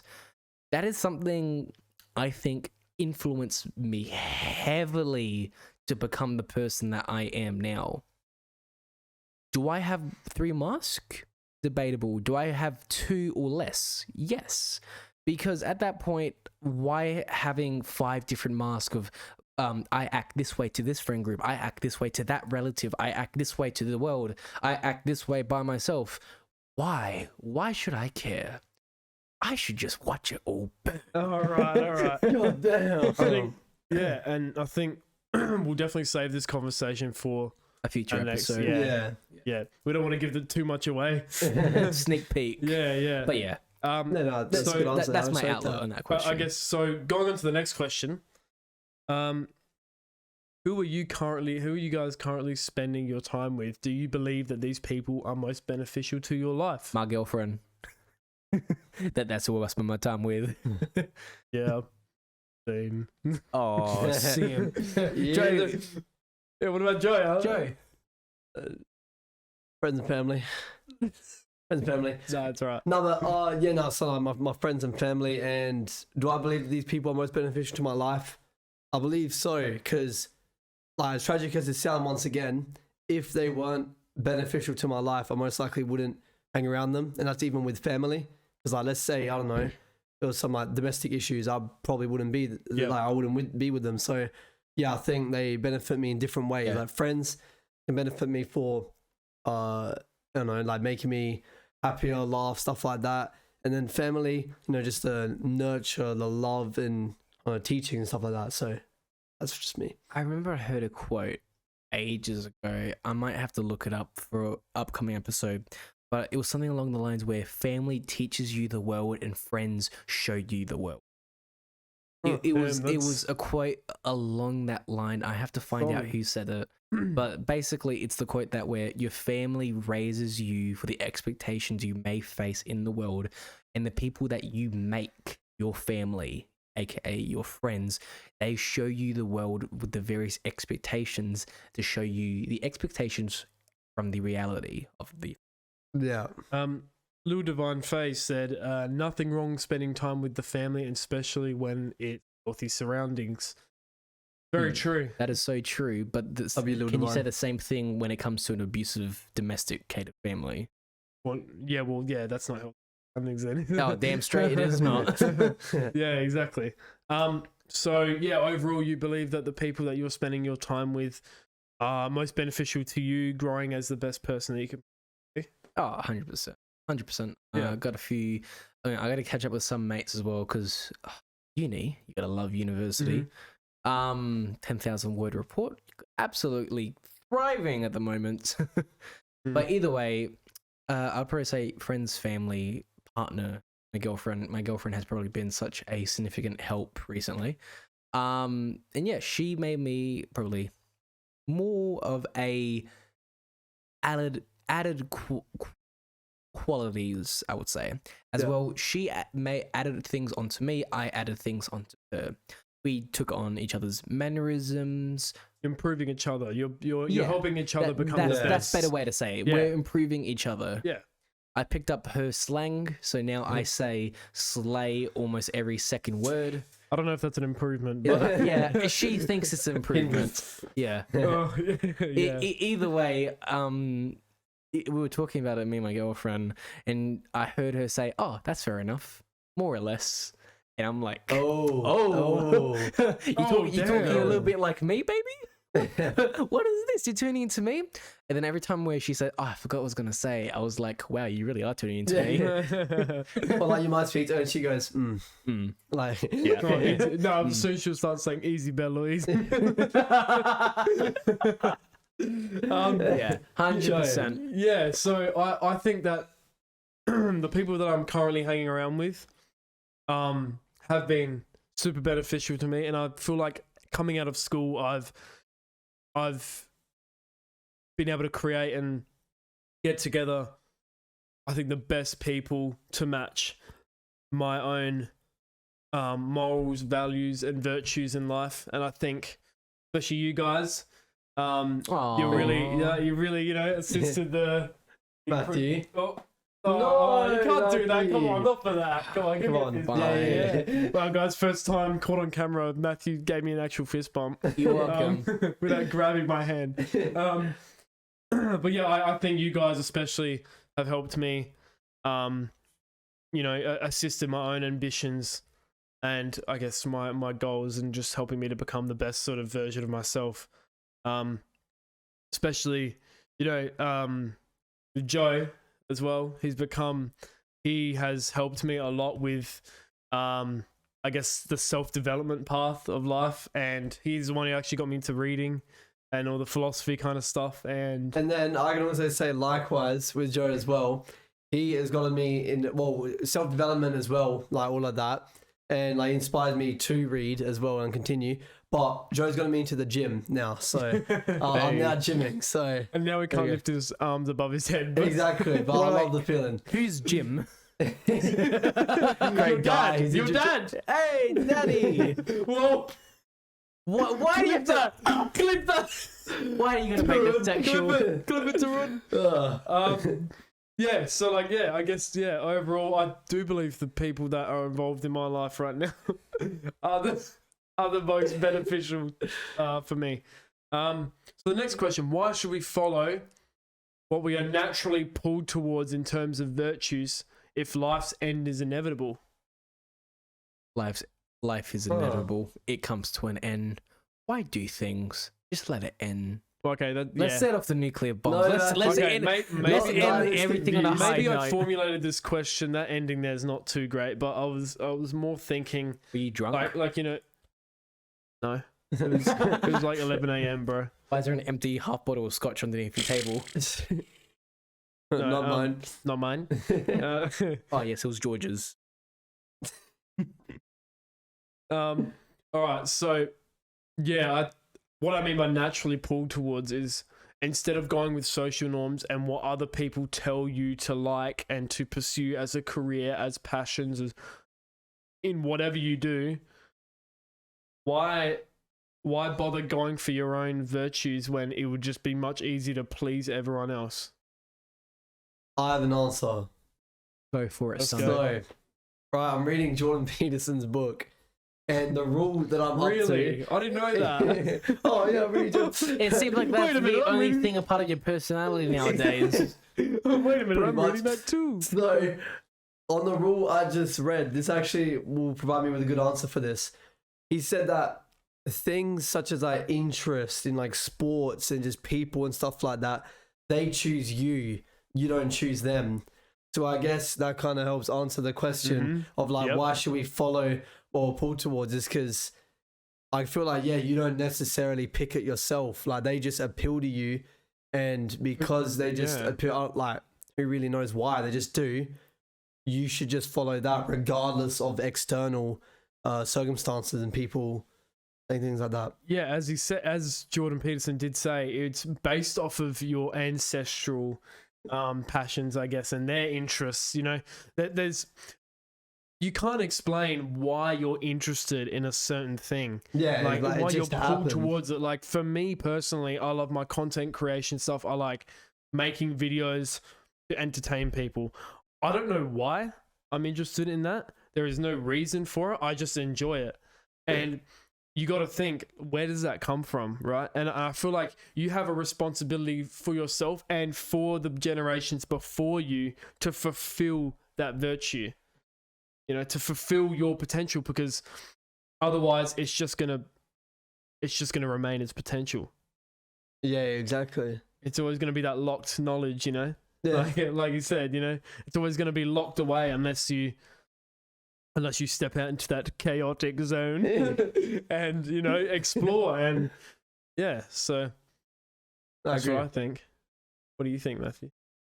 See, But do you want me to go over the question again? Because like I kind of go over the question one more time. yeah. So because we had kind of a big break there, but why should we follow what we are naturally pulled towards in terms of virtues?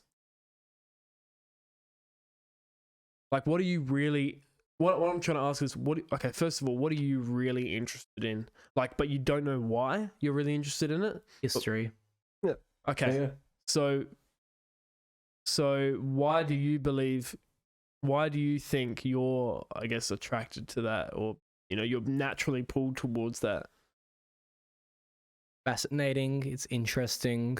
Right. You learn the mistakes of the past to betterment for the future. And sometimes it's funny to see the same mistakes being repeated. Yeah, that's true. And, you know, like, why do you feel like that you're attracted to it when compared to, say, like me? I'm not really as interested in history as you are. So why is that? I think it's just personal preferences and tastes, from upbringing to even personal experience. That's a good answer too. Yeah, that's a very good answer. You know, it could Thanks, stem Big from J. No, it's not. It's not a thing. Yeah. It's not a thing. He's little J and you're big J. Big JJ. Yeah, Jaddy. Okay, all right, that's enough. There, yo. Where were you going with that, brother? No, that's a very good answer, and yeah, I like that because I didn't really think about it in that way, you know. So, Oh, and also just before we move on to the next Yes, question, yeah. Little Divine Face said, "Why not make mistakes? Life will come to an end at some point." Yeah, exactly. That's a good point. That like plays into optimism and like stoicism. Yeah. You can't Nice. know your limits unless if you make a few mistakes, or better yet, as the saying goes, crack a few eggs along the way. If you don't know where your limit is and you don't know, if you stop yourself at mistakes, then you're never going to reach your true potential or true self. Yeah. Mistakes are natural, and for people to say, "Oh, let's get rid of all the mistakes," first of all, for example, World War II, was that a mistake? Objectively, you would say it was a mistake. You say, if you had the chance to make World War II never happen, would you say you would make it never happen? Oh yeah. you can't, but you can't really say that anything's a mistake because where we've ended up now is as a result of Exactly. war and, Because of World War you know. II, we now have developments in heart surgery that we would never have had. And it's like what you said. I think you said it last episode or the episode before. It's like the hero in his journey. Yeah. It's like if he just resolved the story without going through anything, He would he's have not the, no he's- development, no improvement. If you basically start the Avengers movie from the characters as they were at the end, at the start, they know exactly what to do. They know how to do it, when to do it, how to achieve it. There's no tribulation. There's no overarching story. There's no climax. There's no. It'd just be start finish. Yeah. It'll be a simple, easy issue. Lil Divine Faye has said, sorry, did I cut you off? No, by I the was way? cinching. All right, cool. So Lil Divine Faye has said history has their roots and branches. Affairs have their beginnings and their ends. To know what is first and what is last will lead one near the way. My professor told me that. That's what she... Damn, wise. damn, That's that's, what- wise, wise. As F. We should get this person Dan, on the were you podcast. Professor Jordan Peterson? Jeez. So going on to the next one. What are some examples of circumstances that are out of your control? F. It's true. Yeah. Illness, natural disasters, Other than death, what current circumstances are out of your control right now? killing you. Yeah, like I guess, yeah, like natural disasters like hurricanes, stuff like that, car crashes. As in, but the thing with like that is because you also can have to take accountability and stuff like that, and Yeah. responsibility. So, Compound effect. like, yeah. So I guess I don't know. Some of them out of your control. Like you can be driving normally, and then completely not your fault. Someone comes out of there, stuff like that. So You get into a car accident, you're like a world-renowned surgeon, can't move your hands, you go to a temple and you get magic spells and you become Doctor Strange. Yeah, I know all about the story. exactly. Makes Yeah. sense. It happens to everyone. Yeah. What But do you think, Joe? What are some would say out of control? I think, yeah, just as Stoicism says, everything natural is out of your control. I guess everything that's natural in the world, like the weather. you're telling me I can't make you love me? I mean, let's go behind the cameras where both our girlfriends can't hear us. yeah. Let's do that. Yeah, I think just everything natural. I think that's the best way to put it. So, yeah. Who Death. hasn't answered? Death, illness, natural disasters. Me. Yeah, no, we all. You forgot me. Well, no, because No, but you answered when you were talking with Joe about it. Sorry, go on. Go on. Yeah. Restate your answer. I don't want to say it now. No, I would say death, illnesses, natural disaster. Yeah. That's something that you can't help. I would say anything, actually, is out of your control when it's out of your reach.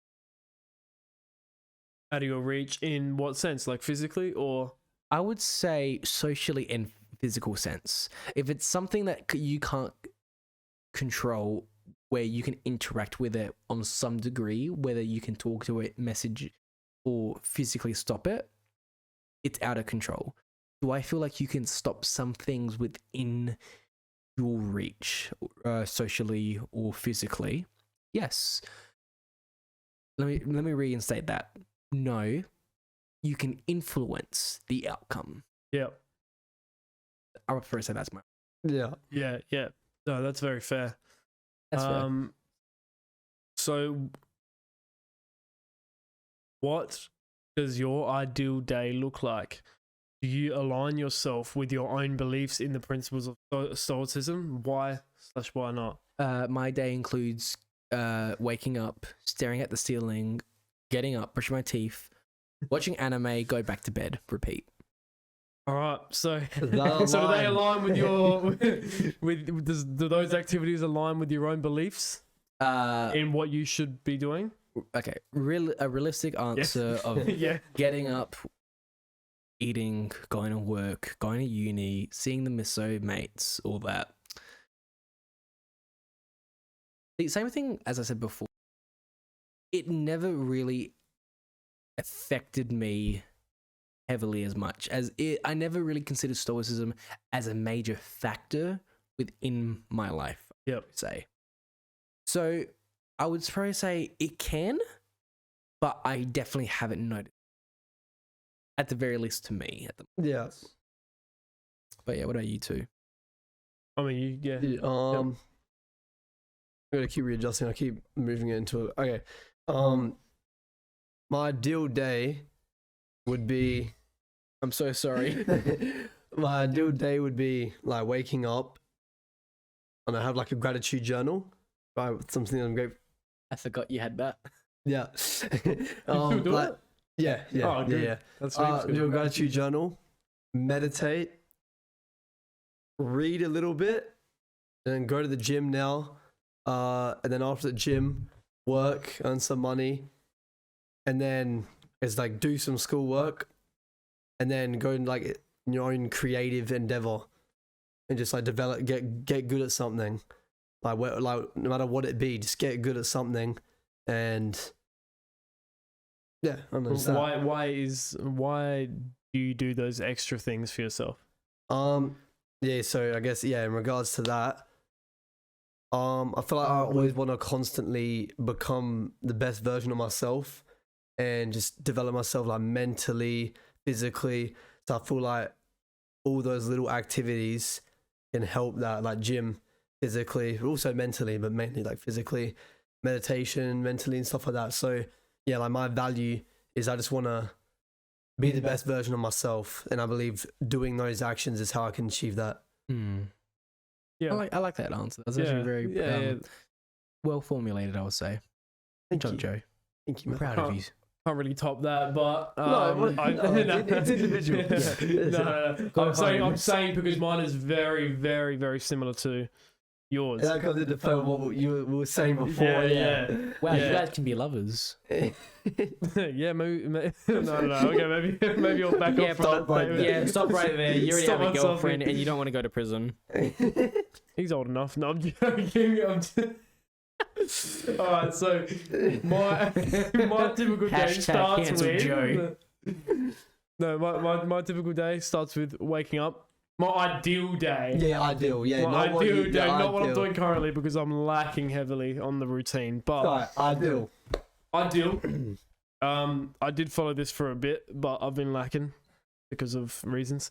My ideal day: wake up at 7 a.m. in the morning, and do whatever, got to eat and all that. Get straight into the workout, into the gym workout.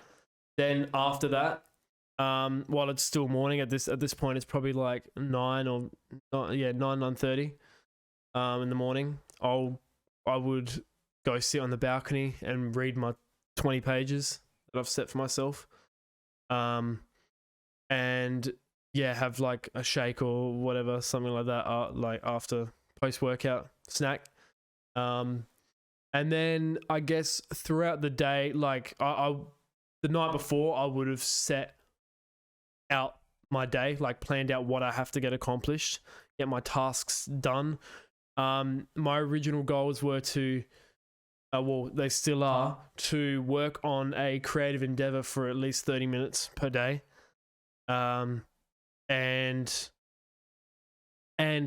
But before that, accomplish all of the tasks that are more important for right now. So like that would be like uni work or whatever. Just get any of that sort of stuff done.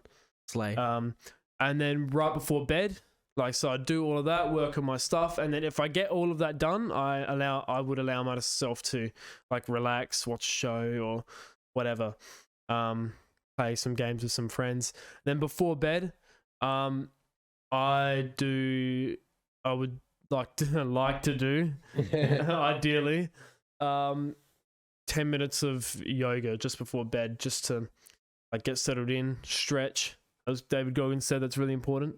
So he's not kidding. Every time I've messaged him at night, he's like, "You interrupted me. I was doing yoga." Exactly. Yoga's important. It is very important. So yeah, and then go to sleep by about 10:30, 11 o'clock. Wake up next morning, 7 a.m. Do it all over again. Yeah, that's a very good day. I would be at my happiest point if I'd accomplished all of that in a you'd day. be like peak human. Oh, I used to, condition, you know, like, and that's the thing. It's evident in the way that I feel like now with my shitty routine that's going on. I don't feel anywhere near as fulfilled and happy as I was. Then during that routine when I had it all set up, it was killer. Yeah. It was so good.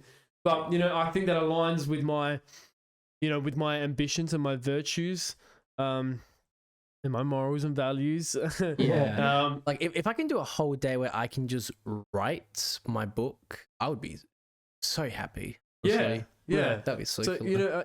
so like, maybe if you feel that way, you should try to maybe implement at least half an hour a day. You know, just like writing. Oh, I do. Every single Sunday, 7:30 p.m. I spend half an hour to an hour writing a page. My book. Oh, good. Yeah. yeah. So that's very good. far, 300 pages. I'm quite happy. There you Alright, go. you've done It's like alright. it's compounded well. Yeah. Compound effect, lads. It's more or less now going over, rewriting, and just taking away, adding stuff to the book. Chuck that boy in Grammarly Premium and publish. And publish, I'm yeah. joking. Nah. But yeah. Nah, Brithra, the Unspoken Chronicles. I'm reading it first, by the way. I'm getting the yeah. It's a what about me? Honestly, it's funny enough. I based every single character in the book I wrote on real people that I know. I hope I'm gonna be a good character. So basically, the story of the book I have, it's set on a... okay, it's very quick. Fictional continent. There's other races, human, elves, dwarfs, dark elves, orcs, whatever you want to say. It's the main principle of the story was I had this idea in school at like year 9, doing history class about like the impeachment, slavery, and all that. If there were other races besides humans, would humans still subjugate themselves, or would they unite, despite obvious differences of skin color, to subjugate other races? I had this idea, and like, if I keep this idea for another year or so, I'm going to write a book about it, or just a fantasy novel as a short story. That year still kept around, and one of my assignments, I had to like do a short story for like English literature, and I was like, I'm going to write that, and I got like an A or A minus on it. I was like quite happy, so I kept writing about it, and it follows a story where the main character is half elf, and he's a prince to inherit a human empire that is built on slavery, that his father has slowly peeled back the laws of slavery and started making it more of a less slave market. Because of that, the economy is taking a hit, and no one really likes that. So the book slowly diverges into a civil war of succession in that. Don't spoil it, man. That's the main premise of the book. Yeah. But they give you the context. And yeah, if I could spend a whole day continuing writing and rewriting my book, I would love that. Because there's like intrigue, plot, love, betrayal. Ooh. Ooh. So, That sounds so sick. Actually, I think I have the first the first chapter of the book ready to read. No, first 3 chapters. which are fully rewritten, peer-reviewed, and everything. Oh, nice. Oh. So yeah, Congrats, man. Yeah, exactly. I can give you three chapters of that if you like. Bloody hard to. I'll have it complete. I know that might take ages, but I'll have it complete. You don't want the demo? Just to get a taste. Just to get a taste. Yeah, but okay, I'll have them. And to answer your questions, you two are in it. You Oh, guys, yeah. I basically Don't tell me anything about it. I want to see if I can determine which I character is am. you. Yeah. Actually, don't That'll be tell us. funny. Yeah. Okay. So, going back to what we said before. We got distracted. Sorry. No. That's all right. That's good. Lou Divine Face says, "Do you believe that your physical health reflects onto your mental health, or vice versa?" Ooh. Oh yes, I would say yes. Of course, it does. I believe 100% with certainty. To have a good-looking body, even it would just make you be like, "Damn, I look good. Yeah, exactly, Look at yeah. me. I'm like a goddamn model. like I look like confidence. goddamn Henry Cavill. I look like Kevin Hart. I look like Dwayne the Rock Kevin Hart. Johnson." Kevin Hop. But yeah, and the thing is though, you can still have a good-looking body, and you can have like a shit mentality. Yeah, exactly. Of course, yeah. It's one way, or at least for me, if I had a good looking body, it would just be, it will make things easier. It wouldn't outright help my mental concerns, issues, or whatever that I may have. It would definitely like just be, yeah, look at me. So you think that you're like, if you had your ideal body, you would just be a lot better mentally, do you think? For a short time. Yeah, that's true actually. I 'Cause like how you even- brought up short time, because Even for a goddamn great looking body like Henry Cavill, okay, you sure he can- has his days, his shitty days. You have your shitty days, and it doesn't matter how much of a goddamn 8-pack you have, you will have that shit day. Yeah. Yeah.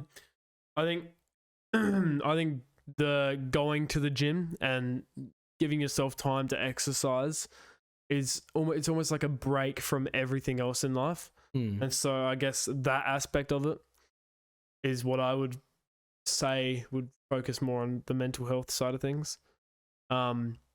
Yes, like having a nice body and whatever is like good to look at in the mirror, and initially you have that great feeling, accomplishment, but it's not like that happens overnight. It's like over a period of time, so you won't notice much difference in that short period of time. It's only when you look back where you started and you're like, oh wow, I've come a long way.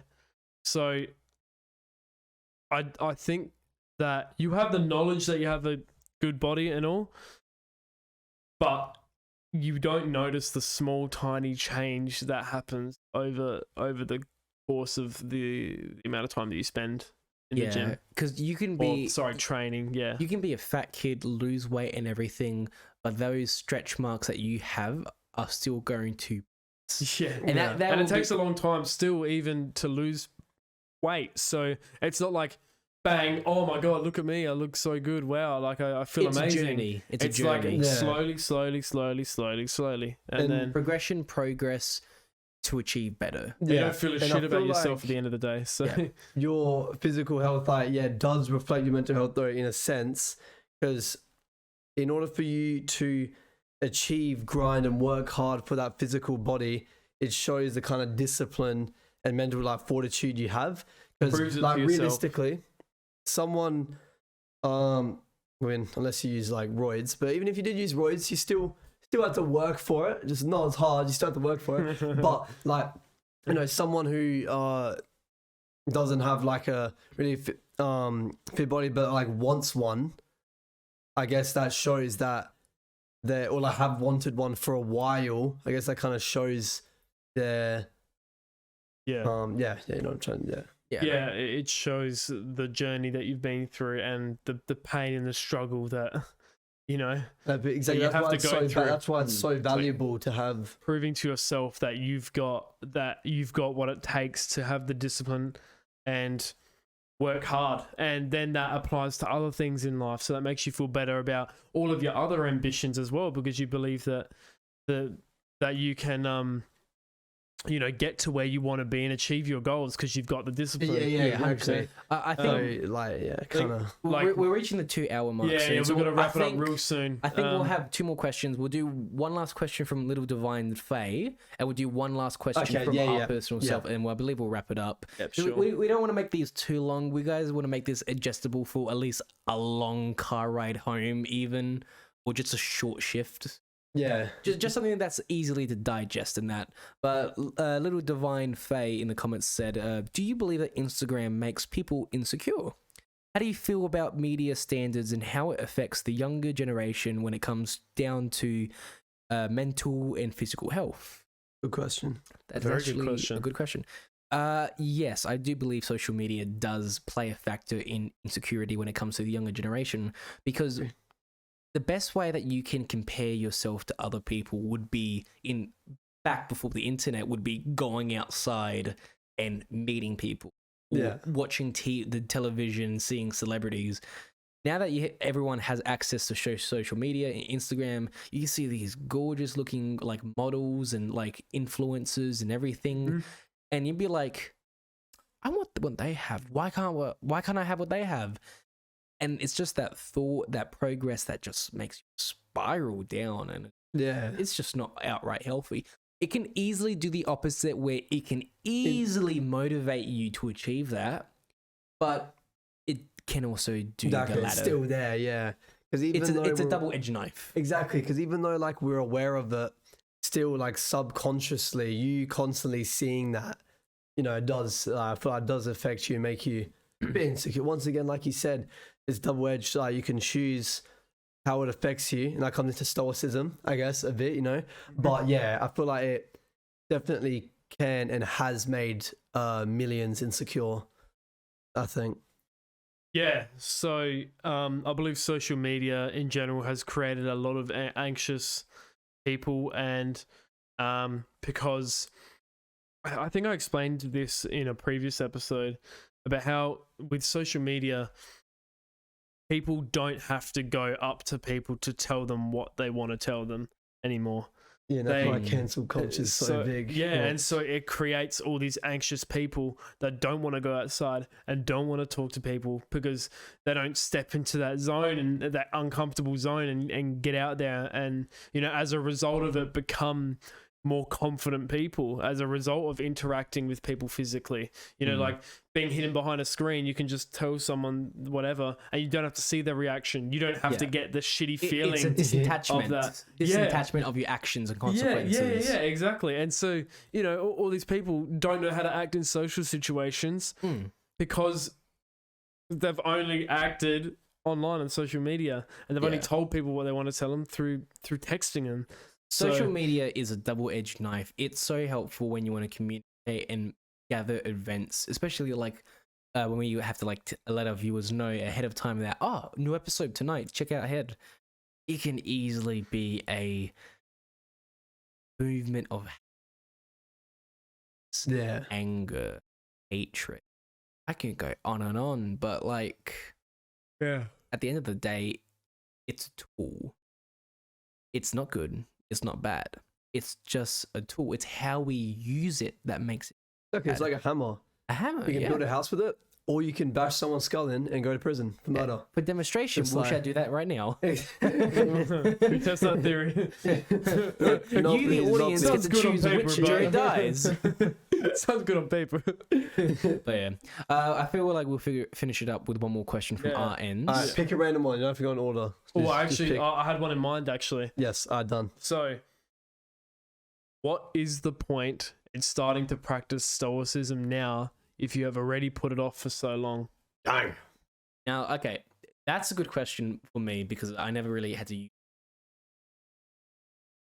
I think the point in starting Stoicism would be it would help your outlook on life, and it would definitely make things easier to move forward, if not onwards from currently facing.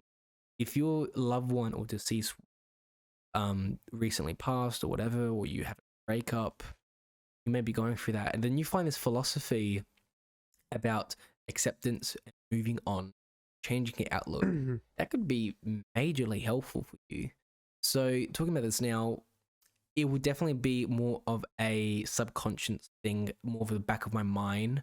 But I do feel like henceforth, Stoicism will play somewhat of a factor in my personal life now. Yeah. Now that I've managed to do this 2-hour discussion with you guys and fully flush it out, and That's what it's all about, you know? That's what Yeah. this is all about. You know, we'll have this conversation and we add clarity to the conference.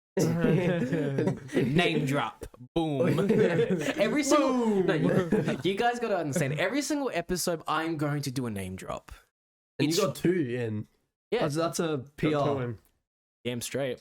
But yeah, what about you two? So, yeah, I think it doesn't matter how old you are. We all have the fate of death, the inevitable fate of death, and I think coming to terms with that, doesn't matter how old you are, is really important, because nobody wants to die with you know, hating the world, with nihilistic views on the world. You know, I think it's really important to accept that we're all gonna die, no matter what happens. And yeah, I think that's how you die a happy person, by, you know, because if you accept it, if you accept this harsh reality, you know, you learn to be grateful for the moments that you're living in. And so you end up, when it is your time, you'll be a lot happier with yourself and how you dealt with situations. And yeah, that's my outlook on it. So Yeah, pretty much the same as you. Like, doesn't matter how old you are, what situation you're in, or even how long you've put it off. Like, you should just practice it, because it can just it can influence you positively. And there's a quote, I forgot what it was by, I think it's by Warren Buffett. He's an investor, but this can just relate. And he said this quote in regards to investing, but I guess it can relate to like creative endeavors or things like this. So, the best time to invest was long ago. The second best time is now. So like, when you think about that, that's just facts. Like with Stoicism, you know, it would have been much better if you were already doing it, like, and you started, I don't know, like 10 years ago or whatever. But if you haven't, the next best, exactly, yeah. So yeah, I feel like it doesn't matter how long you've been putting it off, you have to come to terms. that's like a whole other discussion as well. It's like Next episode. We have 3 potential topics for future episodes right there. Yeah, Bam. exactly. yeah, I know. We'll review this and just create ideas. Yeah, exactly. But yeah, we'll definitely like come back with those types of questions for like season 2 of the Clarity Conference and everything. But yeah, I can definitely safe to say that we added clarity to the discussion. 3 times. 3? Put it 3 times. Put it 3 beated. Número uno, tres. All right. Did anyone have, like, do you have anything to say, Joe? Final remarks? I don't think so. Yeah, no, I'm good.